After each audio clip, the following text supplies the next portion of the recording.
What's going on, family? My fellow renegades out there in the world. I hope everybody is doing well today. We are back checking out Chapter 2. And I know it's been a minute since we started with Chapter 1, but we're back. We are keeping the train running. We're going to keep the train running with these chapters. We're going to keep them going. We're going to keep them going, and it's not going to be a long gap like the last time. So let's go ahead and jump into Chapter 2. Chapter 1 was pretty fucking heavy, so let's just go ahead and jump right into Chapter 2.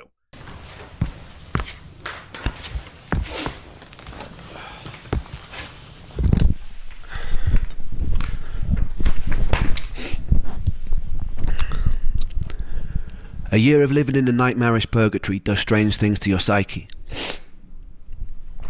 I was still trying to push through university, but I found myself missing many lectures to stay in bed. I started noticing more unusual symptoms creeping in, a strange buzzing sensation in the soles of my feet. My vision started looking like fuzzy television static, something that I later learned was called visual snow, something with no known origin. My calf muscles started constantly twitching and spasming. At any moment they wouldn't go longer than 20 seconds without twitching, and that can drive you a bit nuts. All these symptoms I still live with to this day. You just become very used to tolerating constant discomfort. It becomes kind of the norm, and kind of becomes like an annoying, unsettling radio static in the background of existence. I stopped taking my antidepressants after having cycled many different kinds. None of them helped. All of them gave me some new kind of symptom or side effect, like insomnia, dry mouth, heart palpitations, no libido, etc. I spent a lot of my time alone, but in the moments of respite I'd hang out with friends. We formed a band called Trick the Fox the year before I'd gotten sick. It was the one ray of sunshine I had at the time.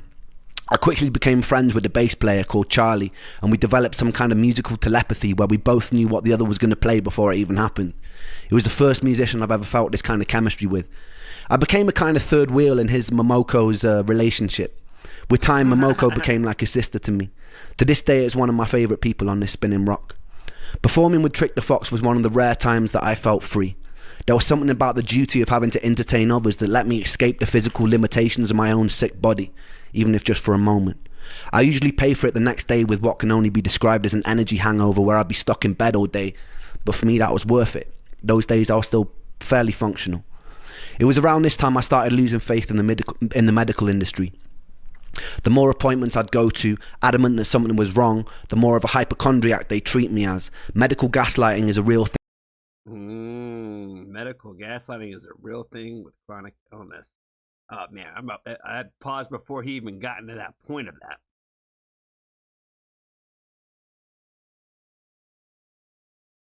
I can only imagine what it's like to go through the things that he was going through and all the things that he's already described in here. And that sense of losing faith in the medical industry this way. I remember when I was still active duty. And so,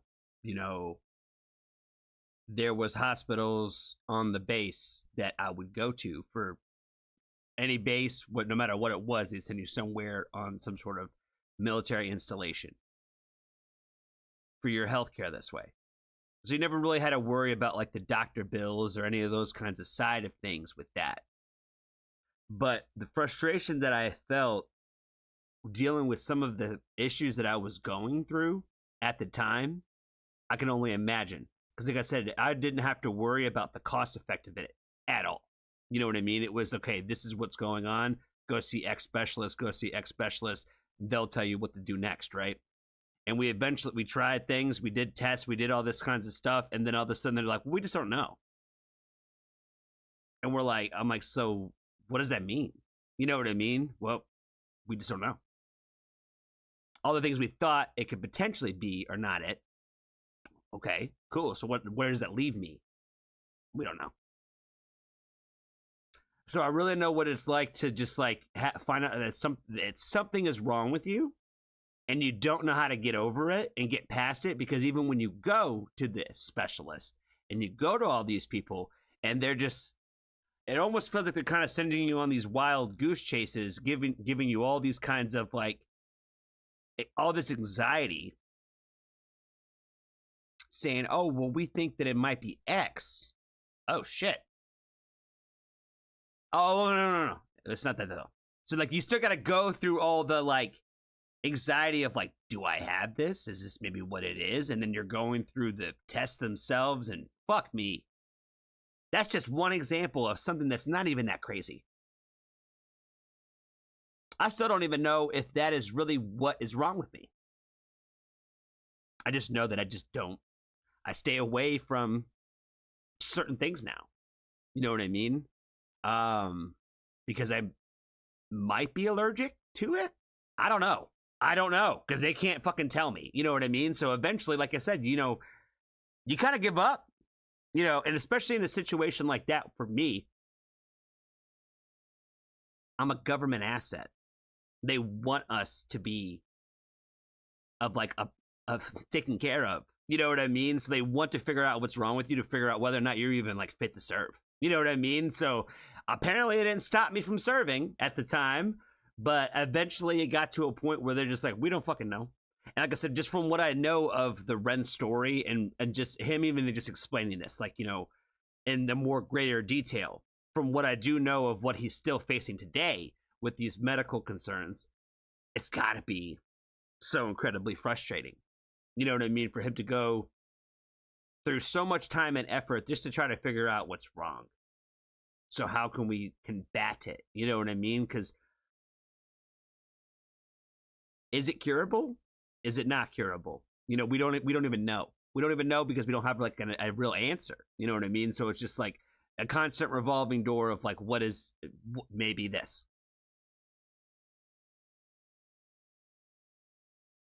It's heavy, fam. It's heavy. You know what I mean? Like, I feel like anybody that deals with any sort of like medical concerns, I feel that.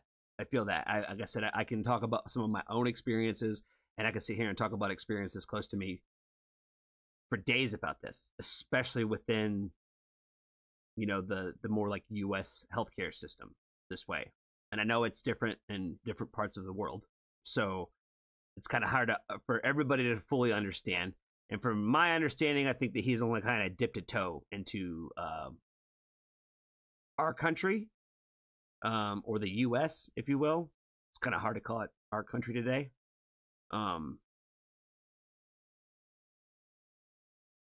I know he has traveled abroad from the U.K. to seek more medical attention this way. It's tough, man. You guys keep me up to date on, like, you know, what's kind of going on through the communities and all that kinds of stuff when it comes to Ren. And just like it's just like a constant state of kind of always just feeling a little sad about it. Because, like, you know, I think that's kind of the thing about the Renegades, right? Is we kind of like, a lot of us tend to be very empathetic. So it's natural for us to kind of feel empathetic about the guy who makes us all here together in the first place. Because that's kind of, you know, it's kind of the beauty of it, right? Like, we're all kind of here because of this guy. You know what I mean? The one telling the story. And he could be anybody, but, you know, right now he is the one who, like, while we're here, you know what I mean? So it's natural for us to kind of like empathize for his life this way. Shut up, Johnny, and let it fucking go, man. It's only been 2 minutes, and this video is already long as fuck. The more appointments I'd go to, adamant that something was wrong, the more of a hypochondriac they treat me as. Medical gaslighting is a real thing with chronic illness. They chalk me down as someone who is always requesting blood tests, and my mental health diagnosis probably didn't help that. Strangely, they never tested me for any kind of pathogens. I decided to embark on a precarious journey into the Russian Roulette chamber of Dr. Google. I would type in the most predominant symptom of the day, and Dr. Google would tell me that I have a rare disease and I'm probably going to die. Don't do that. Don't do that. Don't WebMD it, friend. Dr. Google, I love that. You know, it used to be WebMD, right? Where it's like the idea of that, of like, don't go searching out your stuff via the internet because you'll find out that you have every disease in the fucking world type shit. You know what I mean? Like, just don't do it. I think that's what he's getting at. Like, don't do it. Just don't do it. With time, I sharpened my search engine axe and refined what I was looking for. I dived headfirst into the abyss of online support groups, hoping to find solace or answers amongst fellow sufferers. We were like crabs in a barrel. Very rarely someone would find their silver bullet and announce what it was that cured them. Hundreds of people would follow their protocol, some with mild success, but most of us will still remain trapped. I joined as many online support groups as I could. It was a bit like the beginning of Fight Club, except instead of faking conditions to feel accepted, I was desperately hoping I had those conditions so I could cure myself and get the fuck out. I convinced myself I had conditions like candida, magnesium deficiency, parasites, adrenal fatigue, heavy metal poisoning, etc. At the time, I felt like I was single-handedly keeping Jeff Bezos in business. While most students were spending their student loan on drinks, I'd spend mine on the supplement or protocol of the week. I'd follow whatever herbal or supplement protocol was suggested, sometimes noticing mild improvement and sometimes getting a lot worse, most of the time feeling nothing.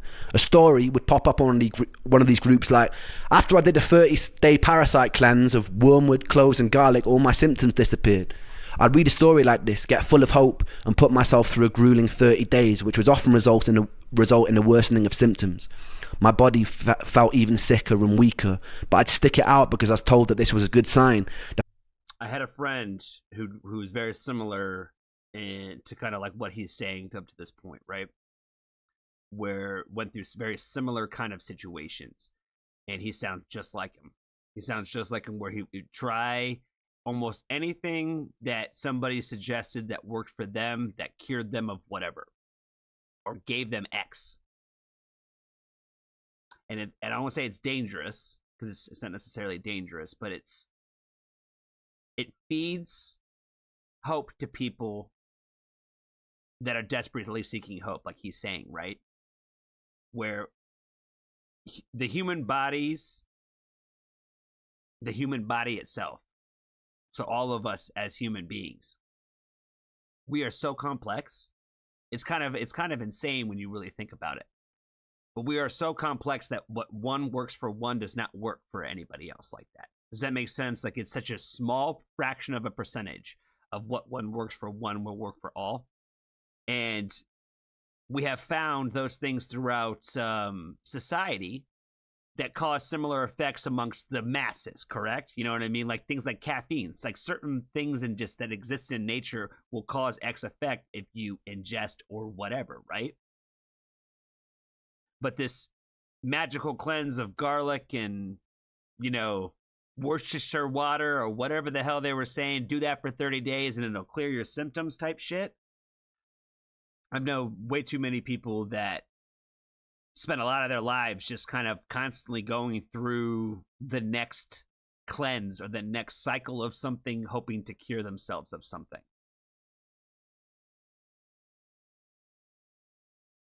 And it's not to say that these people aren't sick and don't need help, because that's not what I'm saying at all.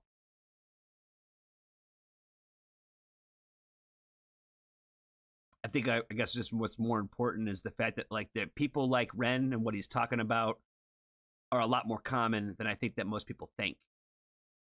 And a lot of times we just don't know that about people until they tell us. And normally the people that you hear it from are normally the people that's all they talk about. That's all they can really fixate on, because it's kind of part of their identity.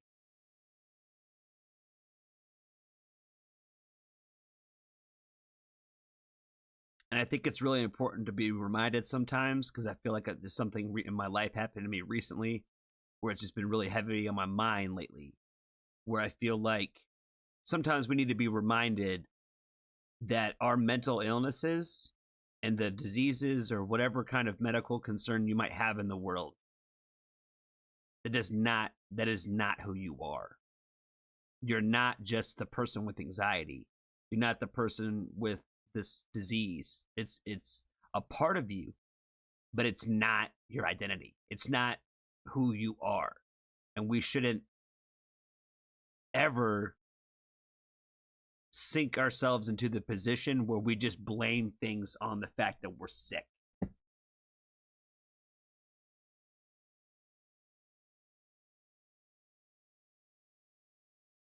Because believe me, I can see how quickly, and I know how quickly it is to just fall into that hole and just feel sorry for yourself.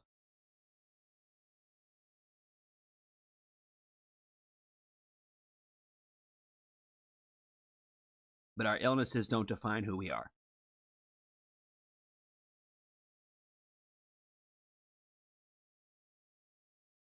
And it doesn't mean that we shouldn't look out for one another and we shouldn't help one another, because I feel like this is what this is. All we have is the ability to share our stories the way that like Ren is right now.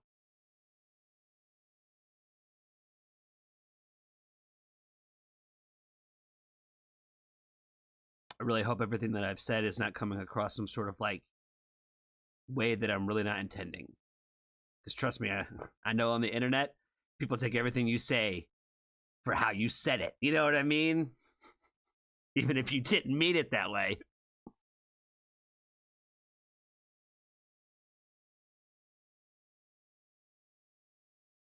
I just don't want anybody to ever think that you are nothing but your illness.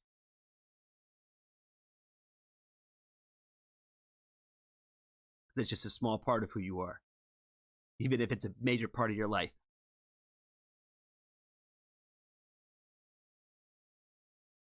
Your illness doesn't determine like the things that make you smile and the things that bring you joy in life, because I know you have them. Everybody does.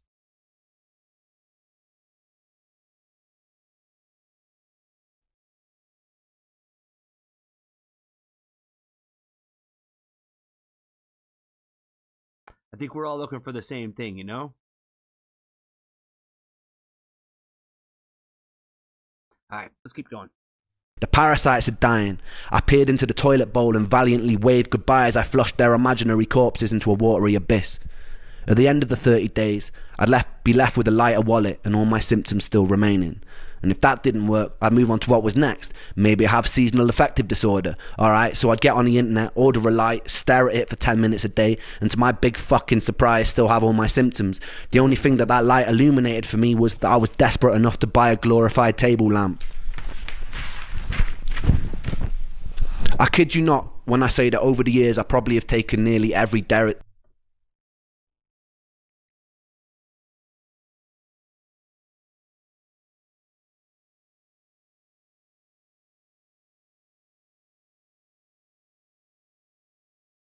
You know what I got for Christmas?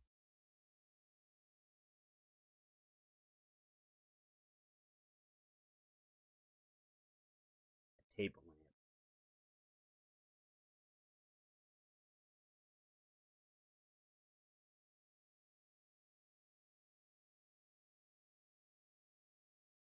I didn't buy it. Somebody gave it to me.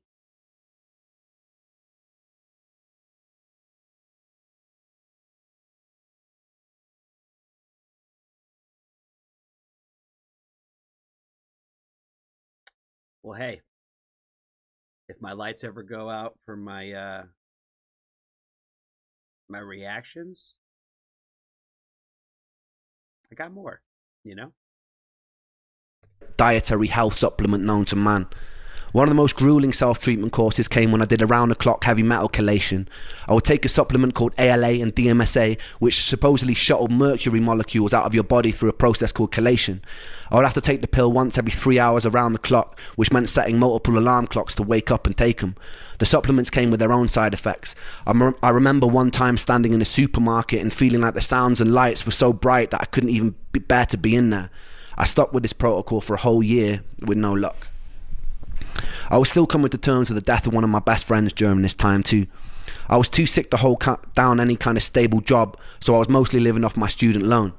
Welsh students study in England also weirdly get given a small sum of money just for being Welsh, or almost like a "we're really sorry that you're Welsh" sort of condolence prize. I've always prided myself on my financial independence, so whenever I could, I'd get out on the streets of Bath and I'd busk. I remember the very first time I did. I had my guitar in hand. I perched myself on a bench, took a deep breath, and then bared my soul to the jury of the street. And it was exhilarating. People sometimes ask me what music means to me, and it means life. This was usually the one time I felt like I didn't want to die. This was the one time I could feel a resemblance of something.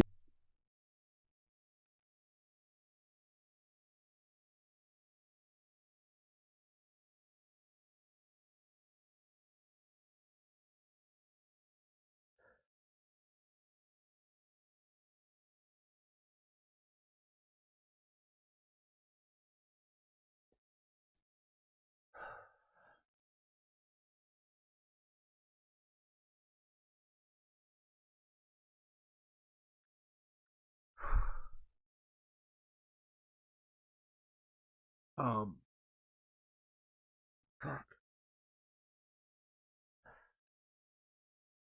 You know, when I got on here today, I was like, you know, today's a good day to do some sad shit because I'm in a great mood.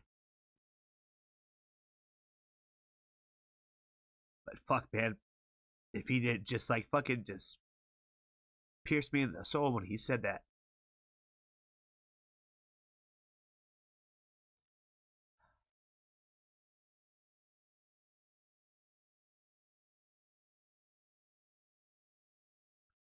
You know, it's one of those things where I feel like, you know, when he was talking about that, I was like, you know,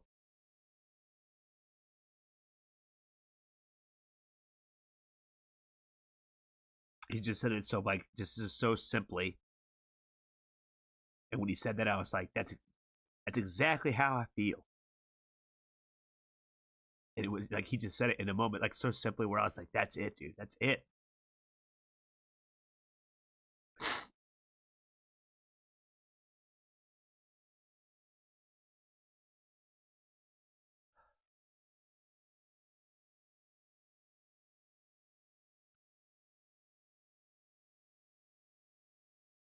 I don't even know how much I even talk about this shit anymore. I don't even know how much I make reference to it. I do it every once in a while. I feel like when something like this happens, but you know, I made a video like a while back. It's on like it's like on my Patreon page, and it's like on the top of like my donation page, like for the soap request and all that. Of like, you know, who is me? Who is Johnny Foxtrot? And in that video, I kind of try to explain a little bit.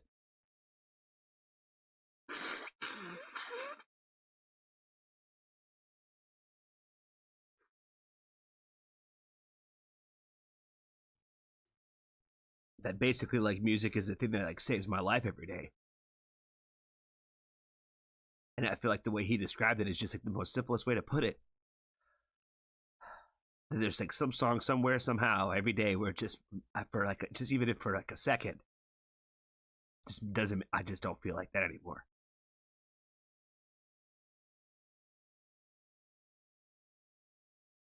And it doesn't last very long, and it doesn't. You know, songs are only so long. The moments in those songs are only so long, and it's not every song.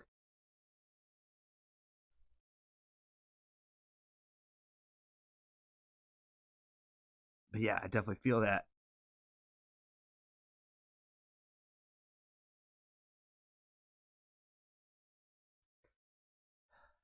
You know, music means a lot of things to a lot of people.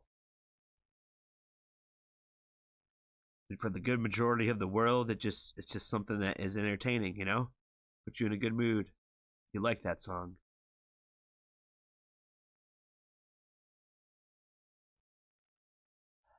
But I think it also kind of describes a lot about me, about like a lot of my preferred taste.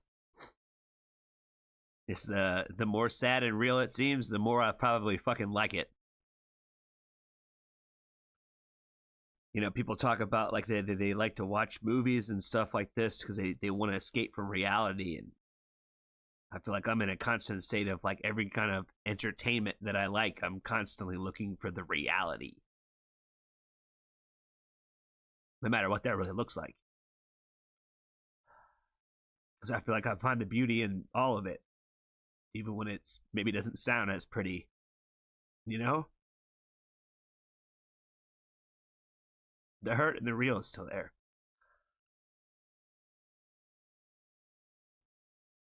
All right, Johnny. This is going to be the longest one, and the first one was more sad. Fuck. Shut up, you fucking talking idiot. All right, let's get back to it. That resembled spirit, that resembled my soul, that resembled me. I even found myself cracking jokes with onlookers, which for someone dripping with social anxiety at the time was huge for me. It was March, roughly 3 months after Joe had died, and I was sitting on a bench in Bath with my guitar singing into a busy street. And this is when I would meet the first angel of this story. I'd see 2 more angels years later, one in the guise of a homeless man, one a doctor cheating death in the Beverly Hills clinic, but that bit will come a little bit later. The angel was walking on the opposite side of the street with a mother. They both stopped to watch me for a moment. I saw her mum whisper something to her. The angel turned bright red and she giggled and they shyly approached. We got talking and the angel asked where I was from. I told her that I grew up in Wales in a small village that was once described in a local newspaper as being worse than an Iraqi war scene. I told them they would have never heard of it. They looked surprised and they said they had family there. I asked which part and it turned out to be the village that I grew up in. Since you can basically count a population of 2 intergenerationally bred mutated hands, I asked who they were, and it turned out that that angel happened to be Joe's cousin. This encounter was always a foundational moment of serendipity in my life. In the years that followed, I took serendipitous occasions to mean I was in line with my purpose. Sometimes I felt like I'm following a script. It's just that I don't know the words or actions until they actually happen. But in moments of serendipity, I feel like they are playing out exactly as they were meant to. It was quite a bizarre moment for me, that hundreds of miles away by chance this angel would be related to my lost friend. Upon learning who I was, they invited me back to theirs for a cup of tea, and I accepted and I fell in love. It was really good tea. That week, the angel took me to a favourite botanical garden and she pointed out a favourite flower. So that night, true story, I dressed in black, broke in by climbing over the fence, dug up the flower and presented it to her the next day. She called me insane, but it's safe to say that angel ended up being my first serious girlfriend.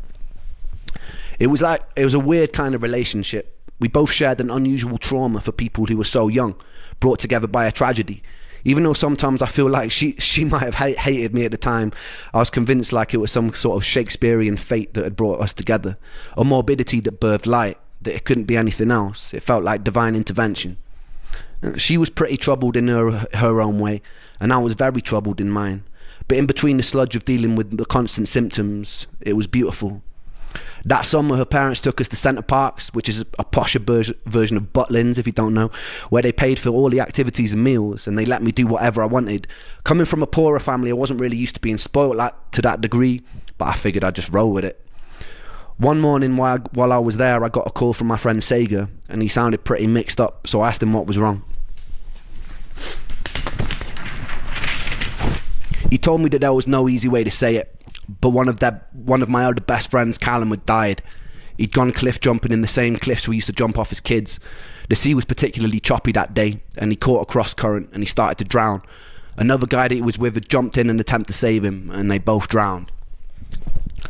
The first day I met Callum, I was 11. He was in a year above me in high school and used to walk around with these massive baggy bright orange jeans. He hung around with all the goth kids and I thought they looked super cool. So the next day I painted my nails black and fashioned a necklace out of a severed extension cable from an old VCR machine. I infiltrated the group and I gained their trust. Not long after, me and Callum were friends, wandering around beautiful Welsh countryside looking for the most scenic places to smoke weed. We stayed friends throughout high school and I truly loved him. When Callum died, I couldn't properly grieve. I felt weirdly numb after losing Joe. I'd often feel guilty for my inability to cry at the time. A couple of years later, I'd learned another friend of mine that I used to play function gigs with had thrown himself off a cliff face in Dover. And again, I felt numb. I couldn't tell if this new acceptance of the inevitability of death was a beautifully liberating thing, or if it was a sign that my humanity was slipping away. To this day, death has kind of remained a bit of a matter-of-fact part of my life. During my years of sickness, I had to crawl through a morbid longing to be killed by my illness to find a more peaceful acceptance that death is just an inevitable consequence of life and it doesn't spare anyone. That never left, and I haven't ever really been scared of dying since. Some days I've tempted it. What I'm more scared of is having to live my whole life as a sick person. In my relationship with death, the most healing moment occurred just 2 years ago. My grandmother, who I loved to pieces, was dying, but I actually got the chance to say goodbye this time, to hold her hand, to thank her for being alive. I remember not long before she passed, she was lying in the hospital bed, and she was very weak and very pale, barely able to open her eyes. I asked how she was, and it seemed like a stupid question as soon as it left my mouth. She paused for a long moment, and she turned her head to look at me, and she opened her eyes, and she smiled, and she said she felt happy. And it was just one word, happy, which was simple and it was beautifully profound. And that was one time I'd gotten a chance to say goodbye. And it was the first time that I hoped that one day I would die happy. The following year, I would achieve something beyond my wildest dreams, and then I would lose it almost as soon as it came. Stay tuned for that. I don't wanna hear no words today.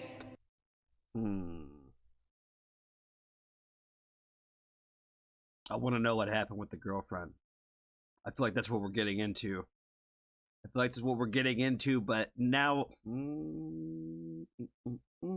leaving you on the cliffhanger, baby. Leaving you on the cliffhanger. Oh man.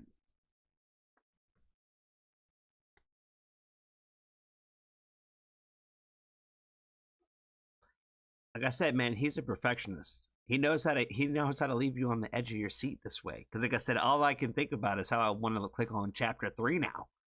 Because I'm like, I gotta hear it. I don't even want to hear the song. I want to hear the story. Want to hear the story. All right, let's check out this Runaway. I don't think I've heard this yet. I think a lot of these songs, if I remember correctly, were like released as part of these.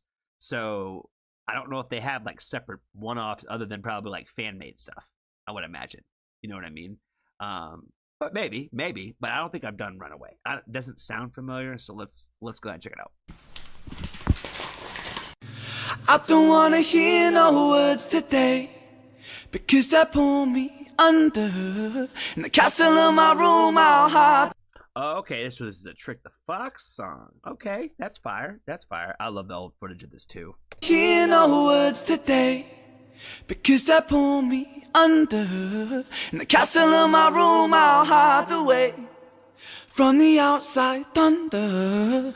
Gonna lock my troubles outside of this door, 'cause today it's just me and these four walls. I said I wanna run away, fly to another place, fly to another place. Say oh. Said I wanna run away, fly to another place, fly to another place. The light that I hold, it turns to gray, and that makes me wonder, will I always feel this way? So far under, but I put my soul on show for everyone to see. 'Cause even though it's bruised, I know it holds such beauty. I said I wanna run away, fly to another place, fly to another place. Say oh. I said I wanna run away, fly to another place, fly to another place. Nobody here but me today. This song is giving me all the goosebumps, baby. Oh my god. You know, we talk about all the time about how, like, you know, your next favorite Ren song is the next one that you hear. This one's so great. This is so my bag, too. This is so my emo bag.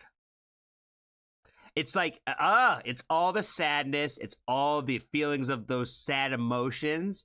And then, like, the happy, uplifting chorus, man. Where it's the same words, but you're feeling different emotions that second time you're hearing it with the energy in it. God, it's brilliant. It's brilliant. You know, like I said, this is my total bag. Total bag. To another place. Nobody here but me today. But that makes me stronger. 'Cause I wash away the pain under sheets of feather. Gonna lock my troubles outside of this door. 'Cause today it's just me and these four walls. I said I wanna run away, fly to another place, fly to another place. Say oh. I said I wanna run away, fly to another place, fly to another place. Say oh. I said I wanna run away, fly to another place, fly to another place. Say oh. I said I wanna run away, fly to another place, fly to another place. I crave relief in solitude. I search for peace, but pain pursues. Please something, just free me, give me some truth. My head is a prison, I need to move.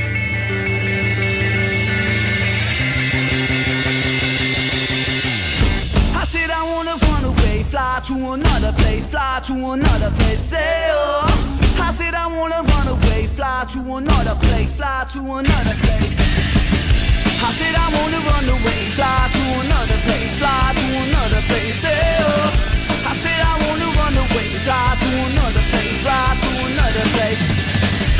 I said I wanna run, I said I wanna run, I said I wanna run. Hey oh. I said I wanna run, I said I wanna run, I said I wanna run. Hey oh. I said I wanna run away,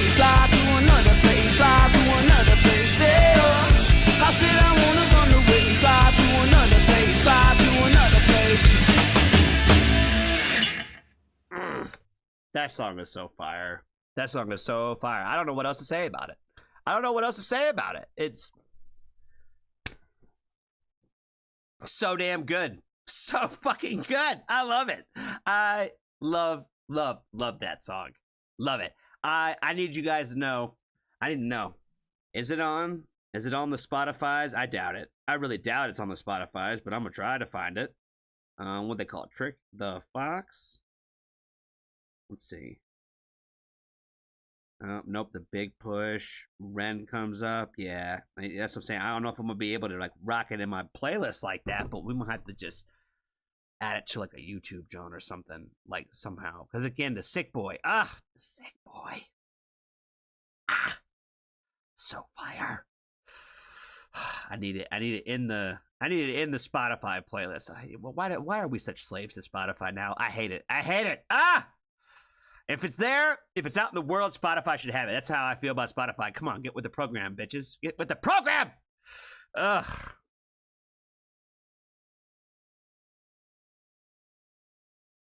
I think that's all I got, guys. This song was fire. This was a long ass video. If you're still here at this point, then you're awesome. You're awesome.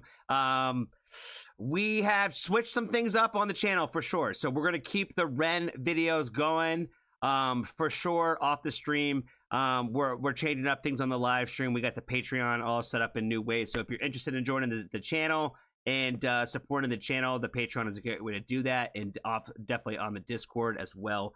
And then if you would be so kind just to give me a little thumbs up and a follow on the Instagram, that would be awesome. So again, appreciate you guys for hanging out with me today on this video. I hope all the renegades out there are doing well in the world. Be kind to a stranger. Tell somebody that you love them. And if you haven't joined the Foxtrot family, there's always room for you.